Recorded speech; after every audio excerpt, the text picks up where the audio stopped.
Spartans, Huskies on the hardwood. That's right, on Thursday night. And then, of course, we're going to talk a little bit about football, even though we don't see each other for another full year, Roman. Let's go.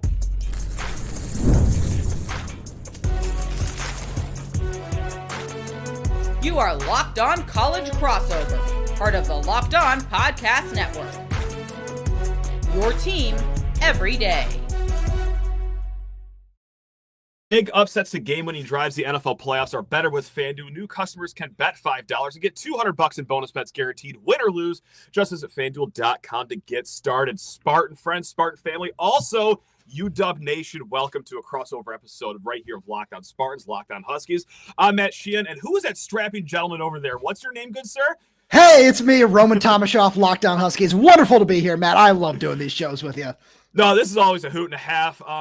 We usually have the Big Ten squad shows. I haven't been able to join in a few weeks just because it doesn't fit in my schedule. And actually, I also dodge a lot of bullets there, too, because there's a lot of trash talk, especially if you've got a football team that's not too good. And Roman, I don't know if you've checked what's going on the east side here, but I wasn't going to bring it up until later. I was going to be respectful about it and just be like, hey man, we can get there when we get there. Washington's got a phenomenal young quarterback in Devon Williams. Can't wait to dive into that with you a little bit.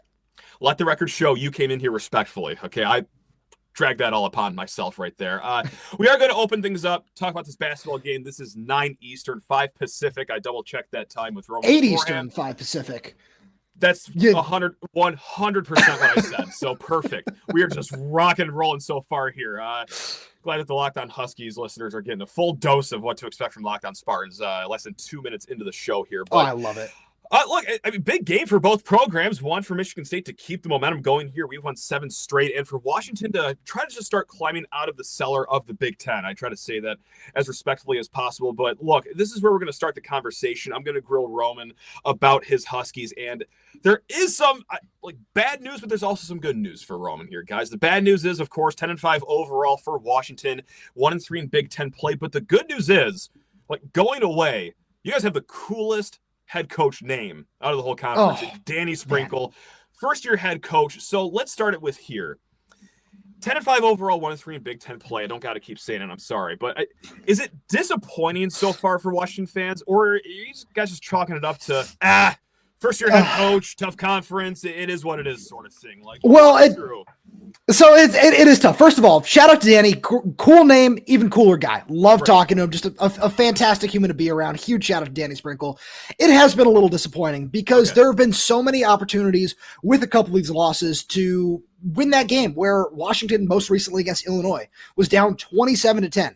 10 minutes into the game, pulled off a phenomenal comeback, tied the game actually with under a minute to go. Wasn't able to completely pull it off, but the shooting, Matt, through the early part of the season has just been ugly. There have been points where the Illinois game is the one I referenced. I was sitting there in the press box, started 4 for 20 through the first 10 minutes of the game. And that was kind of it's been the story of the season for a good portion of it. It's been ugly. You can't buy a bucket at certain points in the game and you find yourself down a bunch. You got to climb out of a hole. And then there are games like USC where I swear they were shooting 70% in the first half. And that was just ugly to watch. And that happens and it's going to pull away. And in Big Ten play, it can get ugly. But the other big thing is Great Osobor has been up and down. Super highly touted transfer. I love what he brings to the table. He's really tenacious on the defensive end and has been as of late. Really aggressive, fighting over screens, grabbed 4 steals in his last game. And this is somebody who, when it's not going right, it's been bad. He's been missing layups. He hasn't necessarily been able to be as impactful of a rebounder with Frank Kepnang on the sidelines.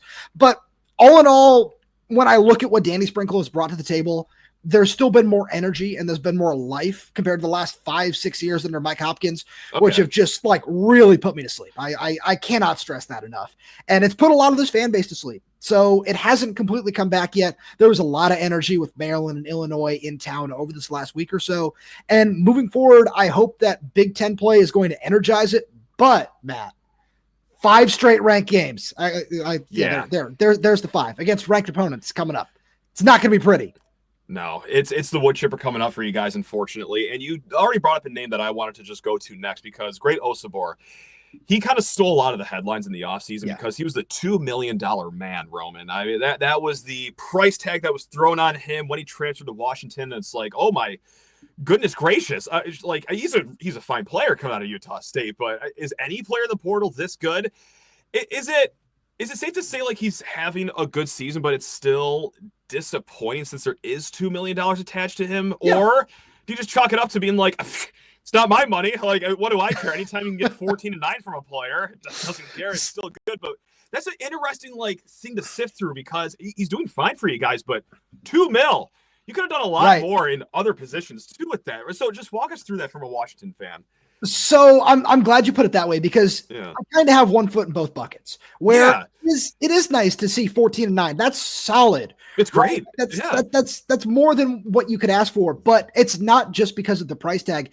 It's because of the way it's happened. Okay. Where if you actually just go back and look through some of the games early on in the season, he's missing layups. He's shooting like 60% from the free throw line. I know that's what he's around his career average there, but like Danny Sprinkle was talking after a UMass Lowell game where he put up, I think it was 25 and 18 or something like that. He had a phenomenal game, his best, just true numbers game of the season. And Danny just says, yeah, he should have 35 and 25 tonight. Like that's the kind of player that he is. And that's the kind of coach that Danny is. And he holds players like great to really, really high expectations. And it's fair to say that he hasn't completely lived up to those.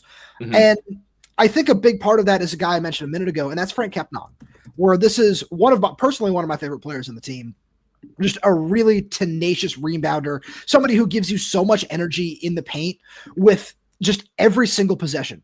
But he hasn't played since the third game of the season. He's been dealing with a knee injury, had a minor procedure. When we talked to Danny Sprinkle about him the other day, he said, yeah, honestly, I was hoping to have him back a couple weeks ago. Don't expect him back this week, maybe, a week or two down the line. He used the term hopefully. So kind of see what's going to go on there. But it's something where Washington's also down another transfer big in Chris Conway, who came in from Oakland. Okay. And it's just put a lot more on Great Osobor's shoulders. And with the expectations of that price tag, as you said, Matt, it's very hard to not just say, why isn't he doing more? And that's clearly been the sentiment. And you go back and you look at the numbers, there's certainly a little more he can do, but he's been solid. Yeah, solid enough. And there's also another transfer that has been solid for you guys too. Tyler Harris, now transfer from Portland. Last year just shot 29% from three. Now this is a stretch player for you guys, shooting 46% from three-point land this year. However, sifting through his numbers, I did realize this. In the 4 Big Ten games, he just has one game where he is in double-figure scoring. Yeah. He was shut out completely against Maryland, 0 points. So Tyler Harris, like plus player, someone that we should be worried about. Is he getting a little overwhelmed by more athletic players in the Big Ten, or how do you just sum up his whole season right now out of Portland? It's been a little bit of a roller coaster. He's another player that I'm really, really high on. I love his potential. He's got that really nice size and length. He reminds me, a way of what Jaden McDaniels was in terms of a play type and prospect when Jaden McDaniels came to Washington. Obviously, it doesn't have that 5-star ranking attached. Sure, yeah. But he's one of those guys where I love when he just gets in that 8 to 10 foot range and he'll take those little floaters. That's really been his game, but it's clear he's still adjusting. And he had a really nice stretch down at the Acrisure Invitational in Palm Springs. He was really solid in that tournament. And as Big Ten play has come on, he's just kind of cooled off a little. But one guy who's heating up that I'm really excited about, DJ Davis. 30 points against Illinois. This is a guy who he started the season slow and has really come on as of late, where he single-handedly kept him in that game against Illinois. And he's somebody who, if he can continue to shoot the ball really well, I don't know if he's going to go 7 of 14 again from 3-point range. Yeah, it'd be tough. Exactly. But if he can continue to just knock down 2, 3, maybe even 4 3-pointers a game, he's going to really stretch the floor and help somebody like Great Osobor get less attention on the inside, or help somebody like Tyler Harris find a shot. There we go. And let's flip the script here. Grill me about my Spartans here, Roman, but not so fast, my good friend over there on the West Coast. Because first, it's time to talk to people's ears off about Rocket Money. Did Rocket Money help you find any subscriptions that you forgot about or that you were paying for twice? Well, no shame over here, because, yeah, that's definitely happened to me. I had a few subscriptions that I didn't even realize I was still paying for, and Rocket Money made it so easy to track them all down. It's like having a personal assistant for your finances right in your pocket. Rocket Money is a personal finance app that helps find and cancel your unwanted subscriptions, monitors your spending, spending and helps lower your bills so you can grow your savings. It brings everything together in one place, whether it's subscriptions, spending habits, or even the goals you want to hit this year. Rocket Money has over 5 million users and has saved a total of $500 million in cancel subscriptions, saving members up to $740 a year when using all the app's premium features. Tough to beat that. Cancel your unwanted subscriptions and reach your financial goals faster with Rocket Money. Go to rocketmoney.com/lockedon today. That's rocketmoney.com/lockedon. That's rocketmoney.com/lockedon. And Roman, I'm going to step in here right now. Actually, I'm going to hijack the second segment right now because there is one more question that I hopefully can make a good segue here. I go to barttorvik.com. That is a website I just beat into the ground over here on Locked On Spartans. They're projecting a 14-point victory for Michigan State, 79-65. You hear that? That makes sense to you? Is that a little too big? Is it not big enough? Just give me the quick vibe check on that number right there. I get it. Okay. And it's going to come down to one thing, and it was how we led this whole discussion off, and it's shooting the basketball. Yeah. If Washington can get into a rhythm early, make some shots, just see them go down, I think it is too big. But if not, and if they come out the way that they have really for the majority of the season, start slow, start 3 of 15, something like that from the field, it's fair because that's just what this team has been. There have been the ups, there have been the downs, and the question, like it has been all year, is how are you going to, if you do start slow, how are you going to get over that? Are you going to be able to rebound, which has been a bit of an issue, like I said, with the lack of size on the interior. So that's the biggest question for me. Honestly, at the end of the day, if I had to give one answer, I would say it's fair for the time being with what we've seen from this team this year. Fair enough. So what do you want to know about our Michigan State Spartans here, which I will say is playing in front of an ISON alumni student section. So it's all the old people, the 30, the 40, the 50. All right. That's right. So that's what you guys got to face today. That's right. Yeah, that's going to be a lot. So that actually is how I kind of wanted to leave this off, Matt, Perfect. where it is Washington's first season in the Big Ten. And there is a lot to just kind of take in because this is the first true Big Ten road trip. Washington's played a game on the road, but it was at Pauley Pavilion where this team has been plenty of times. So tell me a little bit about this environment because Danny Sprinkle, when we talked about Monday, one of the things he said was they're just kind of had to experience it for themselves. Yeah, it's a unique game, too, because as students, I think, are still on break. That's why they're having the alumni game here. But all the ISON, the famous student section, just like I said, it's people that have graduated, people in their 30s, their 40s, their 50s, leaving the kids at home, get to campus one game per week, and they are going to channel what they had decades ago and pour all the energy onto that court. It actually makes for a pretty raucous atmosphere. I can't, knock on wood here, I can't remember the last time MSU has lost with the ISON alumni. It's usually a pretty successful night for our Spartans. But yeah, even with the actual students gone, those dang millennials or Zoomers, I don't know what they're called anymore, they're just in their phones the whole game. Now it's actually a pretty nice atmosphere, so it'll be big time, and that's the X factor of flying across the country for a first true actual road test in Big Ten Conference play. So hopefully Michigan State can, make your worries come to reality, Roman. I'm sorry, it's not personal. I hope that they can make them have a slow start. A little bit of jet lag for you. Yeah. Oh my, this crowd's a little too loud. Oh man, the lights are a little too bright here in East Lansing. We got really good lights in East Lansing. So yeah, hopefully that this could all make for a slow start here. So I like where you're going with that. And I feel, one thing, if there's going to be a slow start involved for Washington, Jaden Atkins is going to be really, really heavily involved with any of that.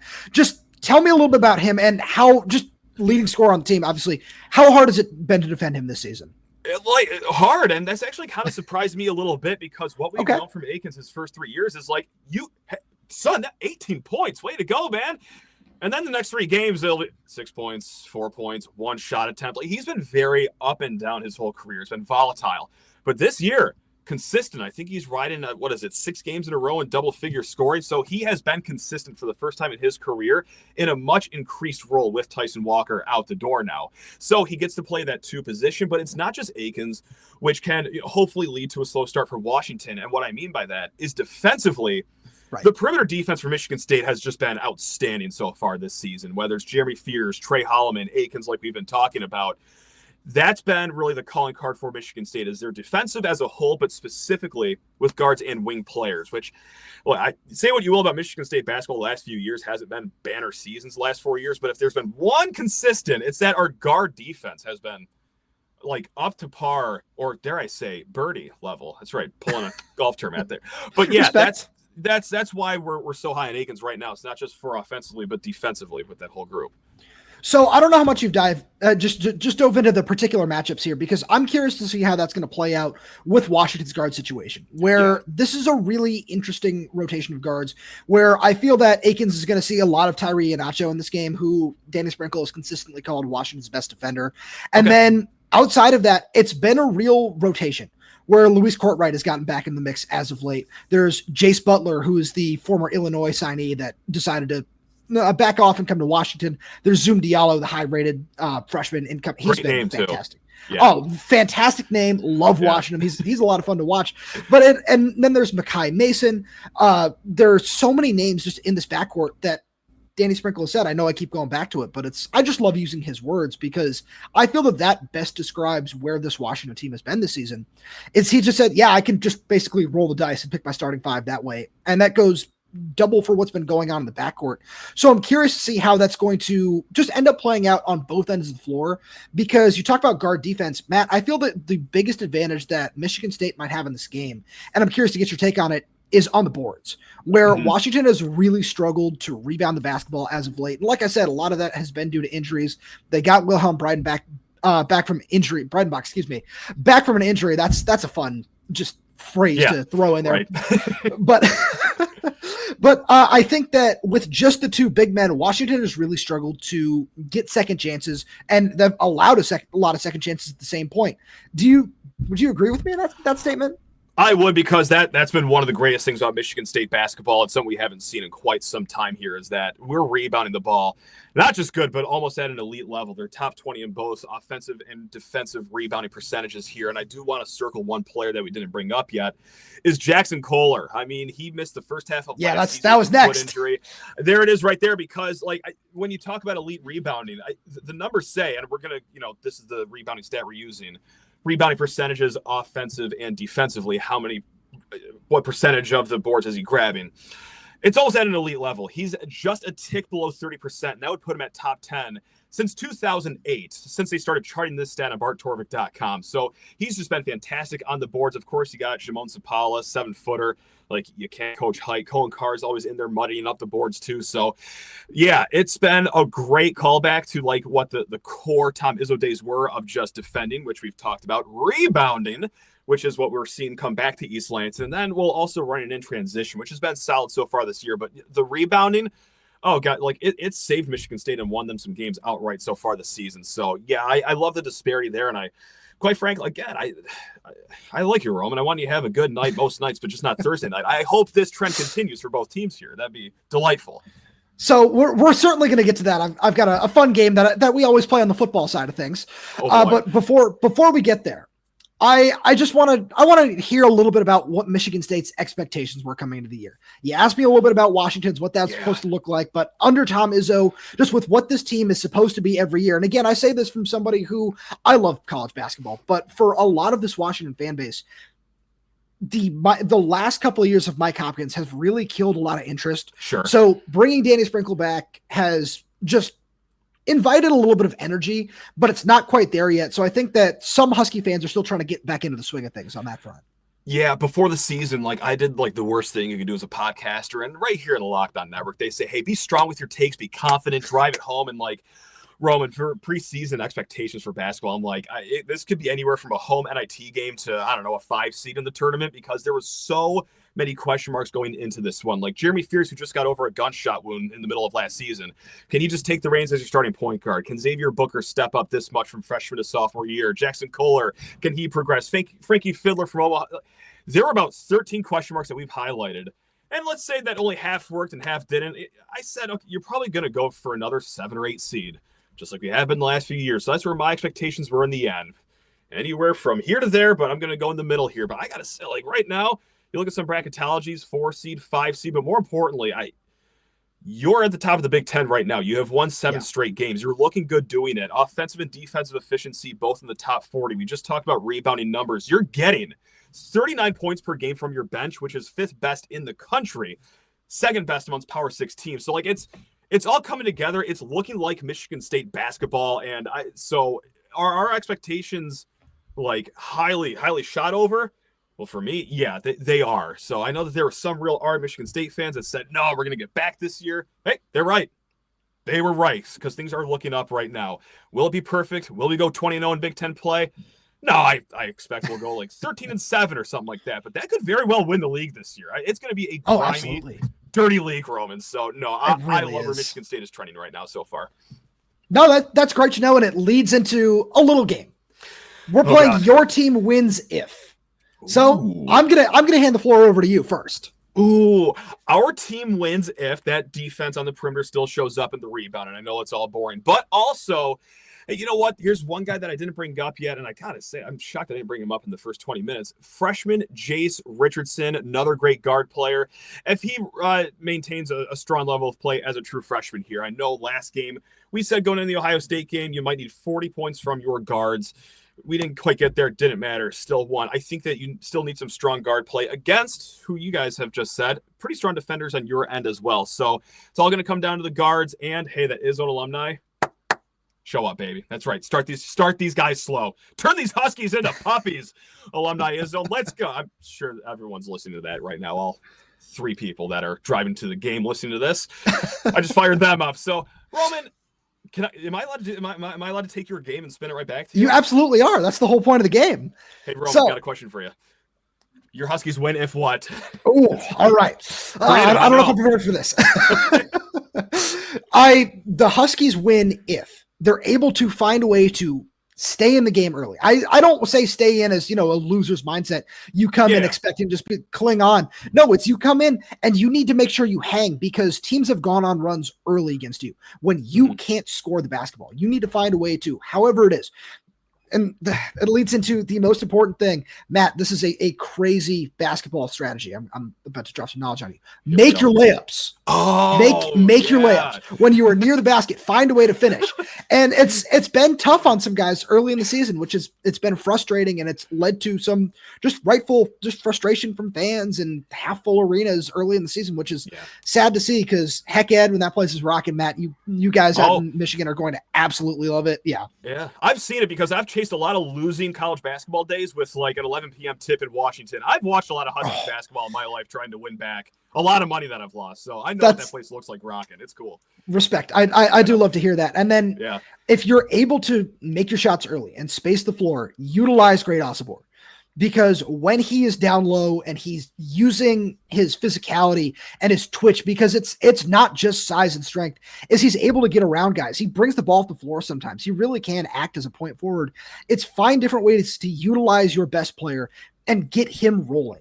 Because you can find ways to do that early in the game, but then the defense starts to collapse. And if you're not making shots, one thing turns into another. And it's been the same story week in and week out. So you got to try to find a way to flip the script in East Lansing, which is not going to be an easy thing to do. Yeah. But Matt, let's talk some football. Let's do it, man. Let's do it. Because how are things going in Washington right now? Both programs, of course, over here, Jonathan Smith, year 1 head coach, Jed Fish over there. Now, you guys, you made a bowl game. And while our teams don't see each other until 2026, which I'm sure Michael Penix will still find a way to play in that game too. I think it's healthy just for like a gut check, see how both programs are feeling. So 1 year in, thumbs up or thumbs down for Jed Fish in year 1 over there, Roman? I'm going to give him a thumbs sideways. Okay, there we go. there's a lot to like. There is. Okay. The biggest problem. So let's start with the negatives, and we'll build our way up to the positives. The negatives. Like the way that the portal was utilized, which was not really Jed Fish's fault, was not great last year. Yeah. Where he didn't have the winter portal to work with. We've seen that change in year 2. I'm going to get there. But we didn't see that utilized very well. The run defense was poor, and it was because there was a lack of physicality. You got blown off the ball at Iowa, at Indiana, at Penn State, at Oregon, and against Louisville in the Sun Bowl too. You just saw a lack of physicality and an inability to defend the run, which was frustrating. And you didn't. It's not winning Big Ten football. Yeah, it was very clear that the way the roster was left for Jed Fish was not prepared to truly succeed in the Big Ten. And part of that is on the previous staff for not recruiting it in the way that you might have hoped, but also there are a bunch of guys who left. So you can't necessarily place a whole bunch of blame. Some of the decisions at the end of the game in a few different points were ugly. There were points at the beginning of the year where there were self-inflicted penalties. There were just wounds that lost you 2 games, bad play calling, a couple different things like that. But it also leads to the biggest thumbs up, is you look forward and there is a superstar on your roster in DeMond Williams. Let's go. Do you know what DeMond Williams did in Louisville against Sun Bowl off the top of your head? Wasn't it like 4 touchdowns, 1 interception or something like that? Like that's correct. Okay, that's correct. He also added 48 yards and a rushing touchdown on the ground. Not bad. I did not know that. And, there we go. And nice. He completed 81% of his passes in that game. Jesus. Wow. So okay. This is a just real promising player in the making. That was his second career start, by the way. That's not too shabby. So and obviously Louisville was missing a couple guys because of opt-outs and different things like that. But that doesn't matter. You play who's across from you. And DeMond is somebody who's got electric playmaking. He's somebody who can run the ball, a fantastic athleticism. You bring in a 5-star receiver from the transfer portal, Jonte Cook, to pair with one of the best receivers in the Big Ten in Denzel Boston. You also got Jonah Coleman coming back. You're adding some pieces on the offensive line like Kansas State tackle Carver Willis, who I'm really, really excited about. You're adding some big physical pieces along the defensive line. You've added a couple of really nice linebackers. You added the top transfer portal corner in Tacario Davis from Arizona, who I absolutely love. I think is a first-round pick coming down the line. There's some nice under-the-radar additions at safety. And I look around this roster, and there's still room for 1 or 2 more pieces along the offensive or defensive line. But if you don't come out of this transfer portal period as a Washington fan thinking this is a net positive in terms of the way this team is being built, I would strongly disagree. Okay. I like that. Well, things are looking up over there. That's what I'm talking about, man. I do have one question, though. Look, Lord knows that some of our best wins as Michigan State fans have just been the losses of other teams. Keep it a stack right now. So I don't mean to like be a mean person when I say this, but like that Oregon shellacking in the college football playoff, like best happy 2-0 season. Like let's have an honest dialogue here because Lord knows I'm celebrating some Michigan losses. Michigan State wins. So how nice is that though for a Washington fan to see so that for butchered? And anybody who has made it to this point in the podcast, I'm not going to lie to you. Yes. I spend a lot of my time not taking those shots. I spend a lot of my time trying to take the high road because win with some class, right? Yeah. But watching that team go down 34-0, I'm not joking when I say everybody in my apartment building could hear me laughing and hearing me just relish in the fact of what was going on because Matt, I'm sure it's the same for you with rival fans. We had Duck fans in our comment section for months before the game. After the game, over here, wow. No, that's never something that would happen. Before the game, after the game, like Oregon, or like after, and it was like, okay, you beat us, you made a team 6-6 when you were, it was your best team, whatever, a year ago. You got blown out twice by Washington. We're again, it doesn't need to be said because it's all just like it's a self-owned sort of thing. But watching that, taking so much pride in the it's not the biggest win. It's not, but I'm going to savor it and I'm going to relish it because of the way they talked all season long, just to get blown out in the first round. It was tremendous. I loved every second of it. Because as they cross the goal line to go up 34-0, like I'm sitting there, I'm like, I remember some Big Ten squad shows where Roman was taking a beating there. I wonder if he's smiling right now. I wonder if he's you don't know the half of it right now, or is he a big don't celebrate till the clock hits 0 sort of guy? I wonder how my good friend Roman's doing over there on the West Coast. So that's good. I'm not joking. I had a bottle of champagne from New Year's Eve that I didn't get a chance to open because I wasn't feeling great. I definitely opened it after that game. You sir deserved it that night. So Thank you, Matt. There we go. So let's flip the script here because you deserve some positivity heading into 2025. That's very nice of you. Thank you. I want to start it here because somebody who I'm pretty familiar with because he was a really sought after recruit in the Kalen DeBoer era was Aidan Chiles. Yeah. I'm a huge fan of what he brings to the table. Are you expecting, because we saw some volatility, I personally think that there's still a lot of upside there. Are you expecting a big step forward from him this season? Yeah, I've been high on Aidan Chiles. I have been all year, maybe to a fault. But yeah, we saw progression. Now, was it completely linear? Like the whole time it was just going up, up, up? No, there are a few bumps in the road. But you look at his first month where it was just interception on Fumble City. He did turn it around. I think he only had, 2, maybe 3 interceptions in the last 5-6 games of the season. He he tightened up being loose with the ball, which, cost him a game against Boston College. He had a horrible fumble against Michigan right before halftime that really swung the whole game. But as the season went along, he did really well, and he did it all too with me and you playing on the offensive line, Roman. I don't know your 3-cone drill time or anything. I don't know how good you got, but likewise over here. That's kind of what he had to deal with. Not the greatest offensive line. So I like the way he was progressing throughout the year. Now that kind of spins into, this offseason and everything, where I think largely position group by position group, it has been good on paper with what they've done in the portal. There's one question mark though. And it's just the most important question mark, questionably. It's the offensive line. They got a really solid player from Wake Forest, Matt Golban. We're high on him, but we haven't seen really good offensive line play here in East Lansing in quite some time. Since some of these Arizona alumni members have actually been at the school. So we gotta wait to see it until we believe it. But I do like Aidan as the player, but man, he just needs a little bit of help from the 5 guys in front of him. So I pray to God that we get some progression here, man. Just some. I completely get it. So here's one thing. Let's plant our flags right now, as we know is a wonderful thing in the Big Ten Conference. Illegal in some states, but not in ours. Let's go. So let's plant our flag for one player that you think is going to have a breakout season in 2025. Oh, for the whole conference, or no? We can stick with our teams. Okay, that's good. I like that. Okay, Aidan Chiles, he's going to be off the board right there. And Nick Marsh, it's too obvious of an answer right there. I like the new guy that we got from Kent State, Christian McCray. He did really well for the Golden Flashes, who were by far the worst FBS team in football. He was really the only reason they had, any room to smile. He won't be the featured guy at wide receiver, but I think he will be enough of a compliment, especially in that Brian Lindgren offense, where he could pop off for a solid year. Let's call it 600-ish yards, handful of touchdowns. So while that might not be first team All Big Ten, I certainly think he will raise some eyebrows and people wondering, hey, where do they find that guy? So that's where I'm going to be a felon and plant my flag right there. Roman, where do you choose to be a felon in the state of Ohio here? So I'm really excited about this one because I have one. I'm not going to go too in depth on him because I talked about him a whole bunch over on Lockdown Huskies, and they're probably sick of the way that I've talked about him. And that's Northern Arizona safety Alex McLaughlin, where Matt, 2 years at Arizona, that dude had 170 tackles, 16 PBUs, something like that, 7 or 8 interceptions, 7.5 sacks. The numbers are off the chart. Goodness. But I'm just throwing that name out there so I can say that I talked about him in the segment. The guy that I'm going with is sophomore running back Adam Muhammad.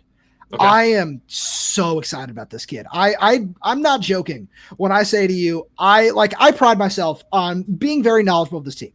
And when I stepped into spring practice on the first day of the Jetfish regime, I looked at number 24 and I was like, who is that? Because I thought that was just some running backs this is some walk-on dude, right? No, that was 17-year-old, 6'2", 210-pound Adam Muhammad. And you go back and you watch the film, the burst is there, the wiggle is there, all the little things that you're looking for in a running back, he has them. I asked running backs coach Scotty Graham about him last spring, and I said, hey, when you watch this guy in person, because he's from Arizona when that staff was still down there, I said, you watch this guy in person, what did you say? And he said, the first thing I did was I said, shh, don't tell anybody. I cannot tell anybody that this human exists because I need him to play football for me. That's savvy. And now he's going to step into the RB2 role with Cam Davis going to Minnesota for a 7th season of college football. So it'll be Jonah Coleman, Adam Muhammad in the backfield. And when I say watch out, because if this offensive line improves in the way that Washington fans expect it to, that could be one of the best duos in the conference.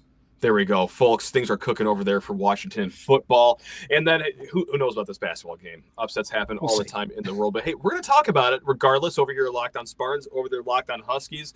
But, folks, until then, take care of yourselves. Over here, go green. And then what do you guys say over in Washington? Go Dogs. Go Dogs. That's what I knew that. I'm embarrassed. What a way to sign off here. As if I didn't see Wonderful. As if I didn't see it plastered 100,000 times when you guys beat us by 1 trillion in football. Which time? The last few years. I said the last few years. I know. I had to get one in there. I did. God, I'm so glad Michael Penix isn't in the NFL playoffs to destroy my Lions. I've had enough of that guy ruining my He'll be there soon. Oh, I know he will. And I know, but I'm going to cherish it at least this playoff run for my Lions before he gets there. So, hey, guys, I'm rooting for him too, man. You guys are all the best, all the viewers, the listeners. Roman, you are too, my man. Love talking Matt, to you every single time. appreciate you, buddy. Until then, guys, hey, catch us tomorrow. Locked on Spartans, Locked on Huskies. See ya.